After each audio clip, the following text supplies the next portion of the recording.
ধরুন আপনার নিজস্ব একটি দোকান আছে, আপনি দোকানে বসে আছেন, একটি কাস্টমার আসলো, জিনিসপত্র কিনলো এবং সাথে আপনাকে ফোনপেতে পেমেন্ট করে চলে গেল। ফোনপে স্পিকারে আওয়াজ হলো যে পেমেন্টটি সাকসেসফুল হয়েছে এবং আপনার মোবাইলে আওয়াজ হলো পেমেন্টটি সাকসেসফুল হয়েছে। আপনি ব্যাংক অ্যাকাউন্ট চেক করলেন না এবং ওকে ছেড়ে দিলেন। স্ক্যামার চলে গেল, সাথে সাথে আপনার ব্যাংক অ্যাকাউন্টে টাকাটাও ঢুকলো না।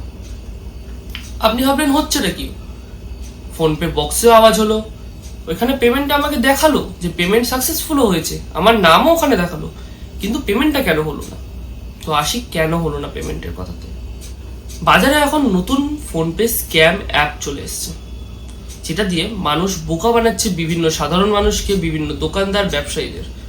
জানি আমি আপনাদের সাথে কথা বলবো যাতে আপনারা এই ফাঁদে না পড়েন। যখন যে কোনো পেমেন্ট রিসিভ করার আগে আপনারা নিজের অ্যাকাউন্ট ভেরিফাই করে নিন যে পেমেন্টটা আপনার অ্যাকাউন্টে এসছে কিনা। শুধু ফোনপে বক্স বা ওদের স্ক্রিনশটের উপর ভরসা করলে হবে না। কেন হবে না সেটাও আমি আপনাকে জানিয়ে দিচ্ছি। আগে আমি আপনাকে একটা ভিডিও দেখাচ্ছি, ভিডিওটা আপনি ভালোভাবে দেখুন। এটা হলো ফেক ফোনপে অ্যাপ্লিকেশন। এবার এর মধ্যে আপনি যখন খুলবেন এটাকে, আপনি দেখতে পাবেন ট্রানজেকশন হিস্ট্রি, যেরকম আপনাদের অরিজিনাল ফোনপেতে দেখানো হয়।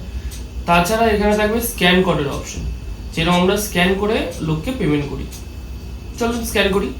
আপনাদের ইনফরমেটিভ ভিডিও দেওয়ার জন্য এই অ্যাপটাকে আমি নিয়েছি এবং আমি জানিয়ে দিতে চাই এই অ্যাপটা পুরোপুরিভাবে ইলিগাল। স্ক্যান করার পর যখন আপনি টাকাটা সেন্ড করবেন, এখানে কোনো পিন দেওয়ার দরকার নেই, এখানে আপনি যা খুশি পিন দিতে পারেন। পিনটা দেওয়ার পর যখন আপনি টাকাটা পেমেন্ট করবেন, পেমেন্টটা সাকসেসফুল হয়ে যাবে। আপনি যত খুশি অ্যামাউন্ট পেমেন্ট করুন, পেমেন্টটা সাকসেসফুল হয়ে যাবে। তাহলে